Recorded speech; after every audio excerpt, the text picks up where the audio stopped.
한 부부가 있었습니다. 매일같이 다투는 부부였는데 하도 싸우다 보니까 부부가 이제 좀 상담을 받기로 했습니다. 근데 같이 이제 상담을 받는데 같이 있으면 계속 싸우니까 일시적으로 좀 별거를 하면서 상담을 하자 이렇게 이제 합의를 했습니다.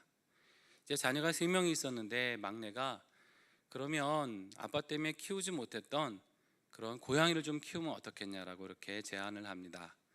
아빠도 없고 또 아이들이 외로울 것도 같아서 그렇게 하자고 동의를 했습니다. 근데 얼마 후에 부부는 별거 하지 않기로 결정을 합니다. 그리고는 아이들한테도 이 소식을 알렸습니다. 여러분, 그때 이 막내가 했던 말이 무엇이었을까요? 엄마, 그러면 고양이는 어떻게 되는 거야? 여러분, 이게 실제로 있었던 일입니다. 웃지 못할 이 얘기는 현재 지금 붕괴되는 가정의 한 모습을 보여주는 사건이었습니다. 가정에서 한 식구가 없는데도 오히려 반려동물보다 못한 관심을 받는다면 얼마나 서글픈 일이겠습니까? 현대인에게 집은 있지만 가정은 없다, 이런 표현도 있습니다. 겉으로 집이라는 형태, 또 식구라고 하는 형식은 다 갖추었는데 정작 가정 안에 있어야 될 따뜻한 어떤 사랑과 관심들이 점점점 사라진다고 하는 겁니다. 갈수록 가정이 어려움을 겪고 붕괴되고 해체되고 있다고 하는 것이죠. 보통 결혼한 두 쌍 가운데 한 쌍꼴로 이혼을 하고 이혼한 사람들이 다시 재혼을 해서 그 재혼한 두 쌍 중에 또 한 쌍이 이혼을 하는 사회를 가리켜서 이분 해체 사회다라고 하는 표현을 씁니다. 여러분, 그러면 우리나라는 어떨까요? 우리나라는 3쌍 중에 한 쌍꼴로 이혼을 하고 다시 그들이 재혼을 하면서 역시 재혼한 3쌍 중에 한 쌍이 이혼하는 3분 해체 사회를 지나고 있다라고 말합니다. 근데 이건 벌써 몇 년 전 얘기고요. 지금은 그보다 더 훨씬 더 이혼율이 높아졌다는 겁니다. 물론 살다 보면 어쩔 수 없이 최후의 수단으로 이혼을 선택할 수밖에 없는 경우가 있죠. 안타깝고 힘들지만 어쩔 수 없는 경우도 있습니다. 그런데 이것이 최후의 수단이 되기보다는 손쉬운 해결책으로 생각하는 것 같아서 그 풍토는 참 안타깝습니다. 우리나라 옛 민요에 부부사랑을 이렇게 노래한 민요가 있습니다. 신랑 신부 10살 줄은 뭔 모르고 살고 20살 줄에는 서로 좋아서 살고 30살 줄에는 눈코 뜰 새 없이 바삐 살고 40살 줄에는 서로 버리지 못해서 살고 50살 줄에는 가엾어서 살고 60살 줄에는 그동안 살아준 것이 고마워서 살고 70살 줄에는 등 긁어줄 사람이 없어 산다, 이런 노래입니다. 옛날에 조물주가 사람의 마음을 7칸을 탁 만들어주고 결혼을 하게 되면 배필에게 6칸을 주고 너는 한 칸만 가지고 살아라 했다고 합니다. 그래서 바쁜 30대도 또 버리고 싶은 40대도 가여운 50대, 고마운 60대도 버티며 살았다는 겁니다. 근데 요즘은 워낙 자기중심적인 사회, 이기적인 자아가 커지다 보니까 6칸을 내가 갖고 한 칸만 배필한테 주는 거예요. 그러니까 서로 갈등하고 화해가 힘들어진다는 겁니다. 그래서 세상에서도 이 가정이 다시 회복되어야 되지 않겠느냐 걱정하는 목소리가 커집니다. 우리가 이제 내일 모레면 아마 부부의 날이죠. 5월 21일. 그게 왜 그렇습니까? 둘이 하나가 된다 그래서 21일을 부부의 날로 제정해 지키는데 그것도 그만큼 이 가정을 잘 지켜보자고 하는 노력 아니겠습니까? 이런 강조가 아니어도요, 가족 자체는 너무나 소중하다 하는 겁니다. 여러분, 가정이 붕괴되면 사회도 국가도 어려워집니다.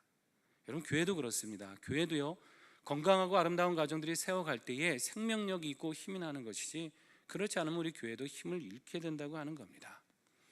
오늘 특별히 우리는 이 본문의 말씀을 통해서 하나님이 가정을 얼마나 복되게 지으셨고 어떠한 축복을 주시고자 하는지를 함께 생각하려고 하는 겁니다.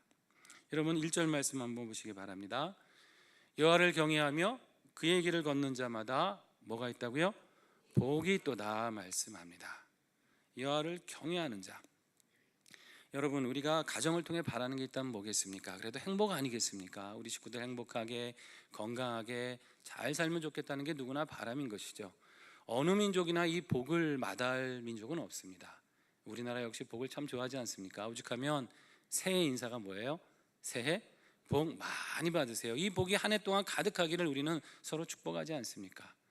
지금은 많이 사라지곤 했지만은 예전에는 이렇게 정초가 되면 복조리를 이렇게 벽에 걸어놓고 복이 이렇게 들어오라고, 우리 집 안으로 들어오라고 하는 비는 풍습도 있었습니다. 자, 복을 좋아하는 것은 다 마찬가지인데 그러면 뭐가 복입니까? 여러분이 생각하시는 복은 어떤 게 있습니까? 건강한 거요? 맞죠. 예, 복 맞습니다. 건강해야죠. 부자 되는 거요? 그건 역시 경제적인 여유 역시 복이라 할 수 있죠. 자식이 잘 되고 성공하는 거? 물론 복 맞습니다. 아주 큰 복이죠. 자기 일에 보람을 느끼고 평안하게 살아갈 수 있다고 하면 다 복 아니겠습니까? 자, 그런데 우리가 대개 생각하는 복의 형태가 비슷비슷한데 성경은 이 복에 대해서 말씀할 때 항상 하나님을 경외하는 것과 연결해서 말씀한다고 하는 사실입니다. 우리가 이것을 기억해야 됩니다. 하나님을 경외하는 것이 복이다 하는 겁니다. 여러분, 여기 경외라고 하는 말이 나타나는데요, 좀 더 이 말을 조금 생각을 해보겠습니다. 경외라는 말은 사전적으로 말 그대로 공경하고 두려워한다 이런 뜻이 있습니다. 하나님 너무 크신 분이잖아요. 너무 크고 위대하니까 감히 이 죄의 많은 인간이 가까이 갈 수가 없는 겁니다. 그래서 어떻게 해요? 두렵죠. 하나님이 오늘날 나한테 오신다 하면 인생은 두렵다는 겁니다. 근데 두려움으로만 그치는 게 아닙니다. 너무 두렵고 그렇지만 이분이 날 너무 사랑하시고 하나님은 은혜를 주시는 분이기 때문에 너무 끌리는 겁니다. 그분에게 한없이 내 마음이 끌리는 거예요. 그러니까 하나님을 경외한다는 것은 두려우면서도 그분이 좋은 거고 떨리면서도 가까이 가고 싶은 겁니다. 그래서 가까이 가고 싶고 닮고 싶고 함께하고 싶고 그분에게 존경과 경탄의 마음을 가지고 하나님이 원하시는 삶의 방식대로 나도 살고 싶은 겁니다. 그런 마음이 들도록 살아가는 것, 이게 하나님을 경외한다고 하는 겁니다. 물론 세상에는 하나님을 경외하지 않으면서도 건강한 사람 많습니다. 하나님 모르고 부자로 사는 사람 많아요. 우리가 볼 때는 어떻게 보면 나쁘게 사는 사람이 더 성공하는 것 같아요. 분명히 그런 사람들이 있죠. 그럼 여러분, 과연 이게 복이겠는가 하는 겁니다. 그럴 수도 있겠지만 복이 아닐 수도 있다고 하는 겁니다. 건강을 주셨는데 그 건강한 몸으로 만약에 죄 짓고 산다면 여러분, 그게 복이겠습니까? 부자가 되게 하셨고 물질도 주시고 권세도 주셨는데 자기의 쾌락만을 위해서 살아간다고 한다면 여러분, 그게 그 사람에게 과연 복된 겁니까? 요즘 우리가 방송에서 연일 오르내리는 얘기가 뭡니까? 나름 성공했다고 하는 정치인, 연예인들이 잘못된 비리에 연루되고 부도덕한 행위에 빠지면서 그 이름이 부끄러워지는 일들이 많이 있지 않습니까? 분명히 남들 볼 땐 남보러울 것 없는 조건을 가졌지만은 불명예스러운 이름들로 오르내리는 사람들이 많이 있다는 겁니다. 성공해서 큰 기업을 일궜는데 그래서 자식한테 많은 걸 물려줬는데 그 자녀들이 이 사회에 물의를 일으키면서 창피스러운 이름이 되는 경우는 또 얼마나 많이 있습니까? 하나님과 연결되어 있지 않으면 남들이 생각하는 복도 복이 아닐 수 있다고 하는 겁니다. 복은 반드시 하나님과 연결이 돼야 됩니다. 왜 그럴까요? 믿음의 사람은 주신 건강을 가지고 어떻게 삽니까? 하나님이 주신 소명을 잘 이루기 위해서 살아갈 것 아닙니까? 그게 그 사람에게 복된 겁니다. 믿음의 사람은 하나님이 주신 물질과 권세가 있으면 어떻게 사용합니까? 내 자신의 권한을 휘두른 대로 사용하는 게 아니라 그걸 통해서 남을 섬기고 사회에 기여하면서 살아갈 수 있도록 살기 때문에 그게 복된 겁니다. 하나님을 향한 그 경외하는 믿음을 가질 때 내게 주신 것을 비로소 복 있게 사용할 수 있다고 하는 겁니다. 자, 하나님을 경외할 때 그럼 가정이 복되다 이렇게 말씀하고 계신데 왜 이것이 연결이 되고 있습니까? 여기는 중요한 의미가 있습니다. 여러분, 세상의 많은 기관들이요, 사실 사람의 필요에 의해서 만들어집니다. 학교라든가 여러 관공서 또는 회사나 기업들, 여러 기관과 조직들이요, 살다 보니까 이게 필요하다, 우리가 이렇게 모여서 정관을 만들고 이렇게 우리가 이 조직을 만들자, 이렇게 필요에 의해서 만들거든요. 그런데 이 세상에 있는 제도 가운데 사람이 만들지 않고 하나님이 만드신 것이 두 가지가 있습니다. 하나는 뭡니까? 교회라는 것이고 또 하나는 가정입니다. 우리가 창세기에 보면 하나님이 세상을 다 지으신 다음에 남자와 여자를 만드시고 둘이 하나가 되게 하시지 않습니까? 이게 여러분 가정의 시작인 겁니다. 가정이 사람의 필요에 의해서 우리가 합의해서 만든 게 아니고 하나님께서 제정해 주셨다는 겁니다. 이게 굉장히 중요합니다. 그렇기 때문에 하나님이 중심이 돼야 가정이 건강한 겁니다. 여러분, 세상에 어떤 조직이든지 간에 설립자의 의도라는 게 있지 않습니까? 내가 이 회사를 만들 때는 설립한 사람의 의도가 있어요.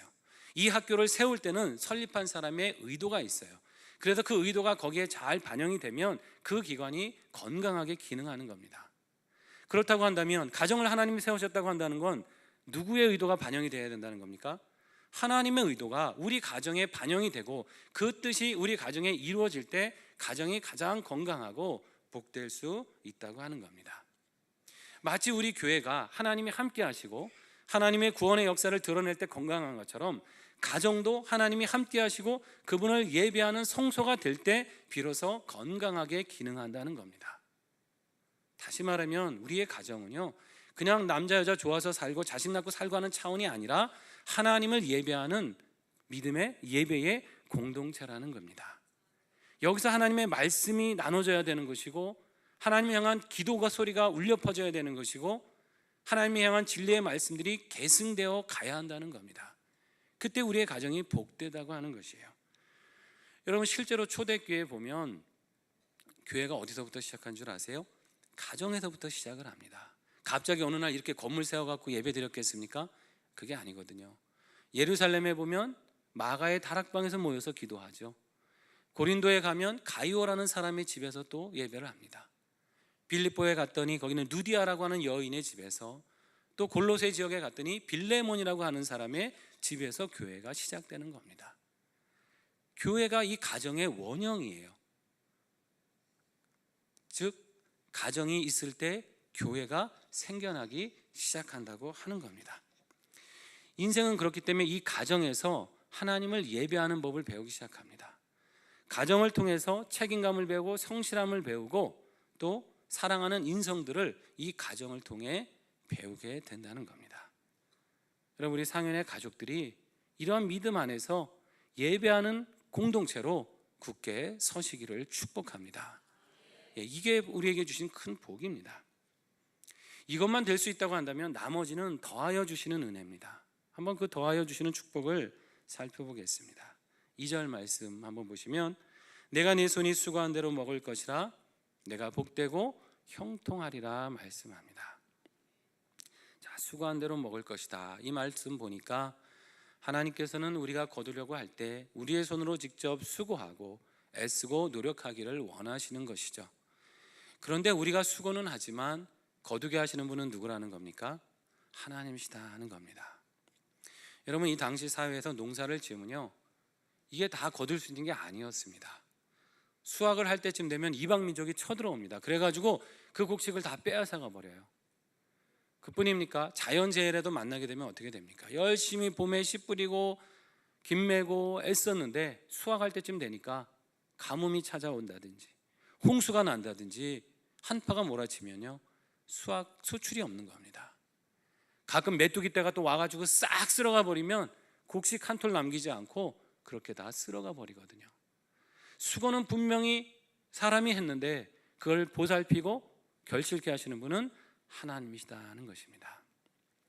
물론 우리가 오늘날 농사를 직접 짓지는 않지만 그래도 우리가 수고한 것에 대해서 내가 얼마나 거둘 수 있는가, 이건 여전히 중요한 우리 인생의 관심사 아닙니까? 직업이 다양화되면서 정규직, 비정규직도 있고 아르바이트의 형태도 있고 하면서 사람들은 내가 수고한 만큼 과연 내가 받고 있는가가 굉장히 중요해진 시대에 우리는 살고 있습니다. 상업에 종사하시는 분들의 얘기를 듣다 보면 이게 경기에 따라서 들쑥날쑥하는 거예요. 어떤 때는 수입이 괜찮지만 어떤 때는 굉장히 또 힘든 때도 있다고 하는 겁니다. 참 우리가 수고한 대로 내가 얻을 수 있다고 한다면 참 좋겠지만은 이 경제 구조라는 게 굉장히 복잡하고 이 사람이 운영하는 제도에는 한계가 있기 마련입니다. 그런데 여러분, 이런 시대를 살면서 우리가 반드시 기억할 것이 하나 있는데, 아무리 길이 막히고 힘들고 어려워도 내 길을 여시고 그 수고를 결실케 하시는 분은 하나님이시다 하는 겁니다. 이 믿음을 우리가 굳게 지켜야 됩니다. 하나님은 광야의 길을 내시고 사망의 강을 내신다고 말씀하셨습니다. 내가 볼 땐 도무지 길이 없고 막혀 있지만은 하나님은 능히 거기서 길을 내시고 내 갈 길을 열어주시는 겁니다. 하나님 말씀하시잖아요. 내 입을 크게 열라 내가 채우리라. 내 입을 크게 열라고 하시는 겁니다. 가능성이 없어 보여도 내가 볼 때는 참으로 힘들지만은 하나님이 거기서 길을 주시겠다고 하는 겁니다. 여러분, 만약에 내가 직장을 찾고 계십니까? 일을 구하고 계세요? 그럼 기도하십시오. 하나님, 내게 일할 기회를 허락해 주셔서 그 수고의 기쁨과 보람을 알게 하시고 하나님 주신 이 땅의 사명을 감당케 해주세요. 기도하시기 바랍니다. 여러분, 어떤 일이라도 주어졌다고 한다면 그것이 아무리 작은 일이라도 감사하면서 기도하시기 바랍니다. 하나님, 이 일을 할 수 있도록 인도해 주셔서 감사합니다. 이걸 통해 하나님 영광 받으시고 이걸 통해 우리 삶에 필요한 은혜를 채워 주시옵소서. 기도하시기 바랍니다. 아무리 어렵고 힘들어도 하나님은 길을 주시는 겁니다. 환경이 우리의 삶을 결정하는 게 아니에요. 하나님이 우리의 길을 인도하십니다. 하나님께 맡기면 그분이 우리 길을 열어주시는 겁니다. 말씀에 또 보니까 하나님은 이런 물질의 은혜뿐만이 아니라 우리 가족 한 사람 한 사람에게도 복을 주신다라고 구체적인 약속을 주고 계십니다. 여러분, 3절 말씀 같이 다시 한번 읽어보겠습니다. 내 집 안방에 있는 내 아내는 결실한 포도나무 같으며 내 식탁에 둘러앉은 자식들은 어린 감람나무 같으리로다. 아멘. 자, 여기 보니까 내 아내는 뭐와 같습니까? 결실한 포도나무와 같다. 자, 내 아내 이런 거 보니까 이건 누구에게 주시는 말씀이에요? 일단 남편, 그렇죠? 아빠들, 남편, 아버지, 남성들에게 주시는 말씀인 것이죠. 가정을 신앙으로 이끌어갈 1차적인 책임은 누구에게 있는 거예요? 가장, 아버지에게 있는 겁니다. 남편에게 있는 거예요. 그래야 가정이, 자녀들이, 아내가 복되다 하는 겁니다. 근데 사실 우리가 살다 보면 남성들이 이렇게 견고한 신앙을 가지고 아내들을 이끌어가는 경우가 흔하지는 않습니다. 대개는 아내가 남편 전도해서 이끌어오고 어머니가 자녀 믿음으로 기도하면서 이끌어가는 게 보통 우리가 보는 현상 아닙니까? 네, 여러분, 그런 분들은 우리는 그런 남편이 없는데, 그런 아빠가 없는데 낙심하지 마시고요. 지금부터 제가 드리는 이 말씀을 잘 기억하시면서 위로와 힘을 얻으시길 바랍니다. 이 말씀에서 볼 수 있는 건 뭐냐면 하나님이 우리 여성들에게, 즉 아내와 어머니에게 아주 큰 능력을 주셨다는 겁니다. 자, 여기 나무 비유 중에 여러 나무 비유가 성경에 있는데 포도나무는 풍성함과 번영을 상징하고요, 화목함과 평안, 기쁨을 상징합니다. 그러니까 아내가 포도나무가 됐다고 하는 것은 하나님께서 이 가정의 여성들을 통해서 풍성한 은혜, 평안함의 은혜, 화목함의 은혜를 주시겠다고 하는 약속인 겁니다. 성경에 보면 종종 이 신앙의 여인들이 나타나거든요. 사무엘의 어머니였던 한나라고 하는 여인도 있고, 여자 사사였던 드보라라고 하는 여인, 또 지혜로운 여인이었죠. 그래서 나중에 다윗의 아내가 됐던 아비가일이라는 여인도 있고, 나라와 민족을 위기 가운데 구했던 에스더라고 하는 여인, 또 예수님의 어머니 마리아 등등, 이렇게 많은 신앙의 위대한 여성들이 나타납니다. 여러분, 이 포도나무라고 하는 자체는 큰 나무도 아니고 강한 나무도 아니지만 가지도 아주 가늘고 연약합니다. 근데 열매를 한번 맺으면 굉장히 풍성하게 맺는 겁니다. 여성들이 굉장히 연약하지만, 남성에 비하면 물리적인 힘도 약하지만은 하나님께서 정서적으로, 영적으로 풍성한 능력을 우리 여성들에게 주셨다 하는 겁니다. 이게 창조의 원리인 것이거든요. 우리 종종 그런 말 쓰지 않습니까? 아내 말을 잘 들으면 자다가도 떡이 생긴다. 다 알고 계시네요. 자다가도 떡이 생긴다 그래요. 근데 이제 가만히 보면 그냥 웃자고 하는 얘기가 아니에요. 이게 성경적인 근거가 있더라고요. 예. 그러면 창세기 2장에 보면 하나님이 남자와 여자를 지으시잖아요. 그리고는 둘이 이제 하나가 되게 하시는데, 그때 이 여인 하와를 무슨 배필로 만드셨다고 합니까? 돕는 배필이다. 이렇게 말해요. 돕는 배필이라는 표현을 쓰거든요. 여러분, 도울 때는 강한 자가 약한 자를 돕는 겁니다.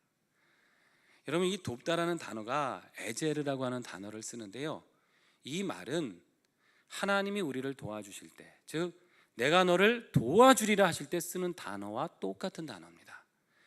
우리나라는 돕다 그러면 다 같은 돕다라는 단어를 쓰지만 히브리어는 달라요. 하나님이 인간을 도울 때 쓰는 단어와 인간이 인간을 도울 때 쓰는 단어가 서로 다른데, 이 돕는 배필의 단어는 하나님이 인생을 도우시는 단어와 같다는 겁니다. 이게 뭘 말합니까? 하나님이 뭔가 좀 이 부족한 남자들을 좀 도와줘야겠는데 대신 누구를 보내셨다는 거예요? 아내를 보내셔서 돕게 하셨다는 거예요. 그러니까 우리 남편들은 우리 믿음의 아내가 하시는 얘기를 어떻게 해요? 잘 들으셔야 되는 거죠. 이건 떡이 문제가 아닙니다. 이거는 인생이 달라진 문제가 된다고 하는 겁니다. 돕는 배필의 의미가 그런 것이에요. 가정을 풍성케 하는 은혜가 누구에게 있어요? 우리 아내, 어머니들에게 있다고 하는 겁니다. 여러분, 남편을 위해서 기도하시고 자식들을 위해서 기도하신 일이 있지 않습니까? 여러분, 낙심하지 마십시오. 반드시 하나님 그 기도를 열매 맺게 하십니다. 아유, 목사님, 우리 남편은 어림도 없어요. 아유, 저 양반 죽을 때까지 안 바뀔 거예요. 그런 말씀 하지도 마세요. 여러분, 아니에요. 도저히 바뀔 것 같지 않은 사람, 변할 것 같지 않은 사람도요, 아닙니다. 아내의 기도, 어머니의 기도를 통해서 반드시 그 가정은 변하게 되어 있습니다. 하나님 그렇게 약속해 주신 겁니다. 우리 상연의 아내들이, 어머니들이 이런 가정을 복되게 하는 능력의 삶을 살아가시길 축복합니다. 자, 아내들에게만 또 은혜를 주시는 게 아니죠. 우리 자녀들에게도 은혜를 주시지 않습니까? 3절 하반절에 봤더니 내 식탁에 둘러앉은 자식들은 어린 감람나무 같으리로다 말씀합니다. 여기도 나무가 나오지 않습니까? 감람나무. 감람나무는 성경에서 하나님의 언약의 백성, 축복의 기업을 상징하는 그런 나무입니다. 감람나무는 우리가 말이 이제 표현이 그런데 너무 잘 하시는 나무예요. 지중해 아주 많이 나는 나무입니다. 올리브 나무입니다. 이 나무는 굉장히 어떻게 자랄 때는 성장이 좀 더디다고 해요. 한 10년이 지나야 열매를 맺기 시작하고 20년은 돼야 좀 풍성한 열매를 맺힌다고 합니다. 하지만 한번 열매 맺기 시작하면요, 수백 년이 지나도록 꽃 피고 열매를 맺습니다. 이 열매와 기름, 목재로도 아주 요긴하게 쓰이는 나무가 이 감람나무거든요. 요즘은 올리브유가 몸에 좋으니까 이제 그걸 이제 식용으로도 많이 옛날부터 썼습니다만, 사실 이 감람유는 더 귀한 일에 사용이 되었습니다. 여러분, 성경을 읽다 보면 왕이나 제사장을 세울 때 머리에 붓잖아요. 뭐를? 감람유를 붓지 않습니까? 바로 이 기름을 부어서 존귀하게 구별시키는데 이 기름이 사용됐다고 하는 겁니다. 하나님 우리 자녀들을 어떻게 해요? 존귀하게 하신다는 의미가 있는 것이죠. 우리 자녀들에게 무한하게 복되게 쓰임받을 가능성을 우리 자녀들에게 심어주셨다는 겁니다. 하나님을 경외하는 믿음으로 가정을 이끌다 보면 우리의 자녀들이 부모님에게 기쁨이 될 뿐만 아니라 사회에 유익을 끼칠 수 있는 사람으로 살아가게 하신다는 겁니다. 더 나아가서 하나님 나라를 세울 수 있는, 그래서 주님 보실 때 존귀하게 구별된 일꾼으로 하나님께서 붙들어 주시겠다는 약속인 겁니다. 그것이 우리에게 가정해 주시는 하나님의 축복입니다. 이런 말씀을 또 나누다 보니까 어떤 분은 그렇게 또 생각하실지 모릅니다. 목사님, 이 가정의 축복을 알겠지만 저는 그렇게 기도해 줄 그런 믿음의 아버지가 없습니다. 그런 믿음의 어머니가 없어요. 난 함께 이 사랑과 은혜를 나눠갈 배우자가 없습니다. 홀로 이 세상과 싸워가야 됩니다. 우리 가족의 처지가 그렇게 축복받을 만한 그런 상황이 지금 되질 않아요. 물론 우리가 처한 상황이 이상적인 가정이 아닐 수도 있죠. 상처와 아픔이 있을 수도 있습니다. 그렇지만 여러분, 반드시 기억하십시오. 이 가정의 주인은 하나님이시다 하는 겁니다. 완벽하기 때문에 축복을 받는 게 아니에요. 하나님이 아버지시기 때문에 복된 겁니다.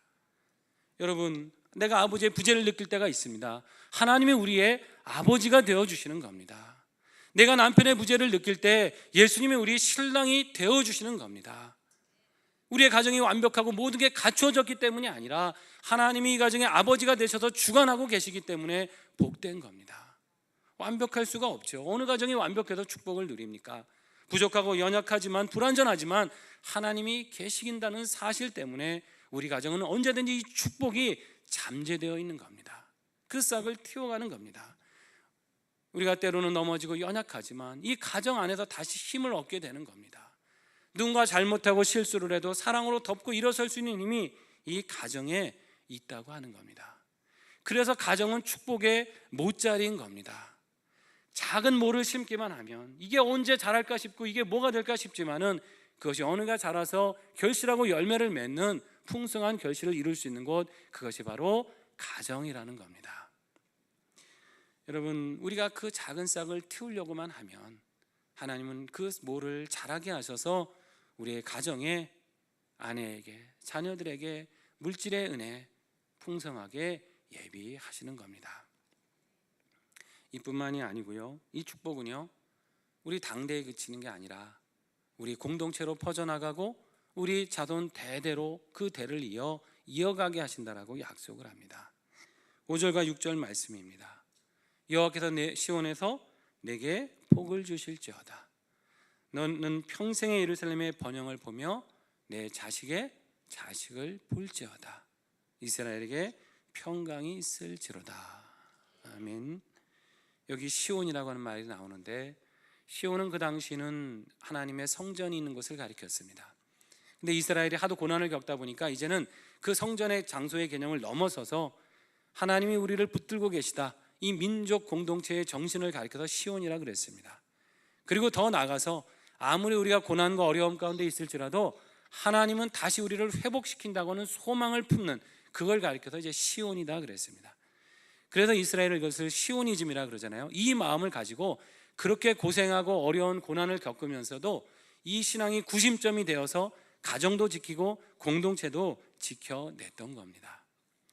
그러니까 우리가 만약에 이 신앙을 구심점으로 삼고 있다고 한다면 우리 가정이 든든히 설 뿐만 아니라 이것이 우리 공동체의 교회로 흘러가게 된다는 겁니다. 가정의 복이, 견고한 복이 교회를 세우고 그 견고하게 된 교회를 통해서 연약했던 우리 가정이 다시 회복해 될 수 있다고 하는 겁니다. 그렇게 서로 보면서 격려하고 한 가족, 하나님 안에 한 울타리 되는 향연의 가족이 함께 이 복을 누리며 나눠갈 수 있기까지 하나님은 역사하신다는 거예요. 그 복이 우리 안에 흘러넘칠 때, 우리 교회에 흘러넘칠 때 이 지역도, 이 사회에서도 그 은혜를 나누며 살아갈 수 있다고 하는 겁니다. 얼마나 복된 것입니까? 하나님의 복이 흘러서 수평적으로는 이 공동체 안으로 흘러가고, 수직적으로는 우리 세대가 아니라 다음 세대, 또 그 다음 세대까지 이 복이 흘러갈 수 있다고 한다면 얼마나 값진 인생이 되고 복된 인생이 되겠습니까? 여러분, 이것이 우리에게 주시는 축복이다 하는 겁니다. 분명히 여러분 기억하십시오. 가정은 경제적인 위기 때문에 무너지는 게 아닙니다.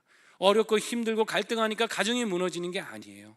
가정은 하나님의 축복의 못자리이기 때문에 얼마든지 다시 싹트고 그 축복을 누릴 수 있는 그러한 공동체인 겁니다. 예배의 공동체인 것이고, 믿음의 공동체인 것이고, 사랑의 공동체, 회복의 공동체가 바로 가정이다 하는 겁니다. 여러분, 이 축복의 못자리에 여러분 하나님을 경외하는 싹을 심으시길 바랍니다. 하나님 분명 자라게 하시고 열매 맺게 하실 것입니다.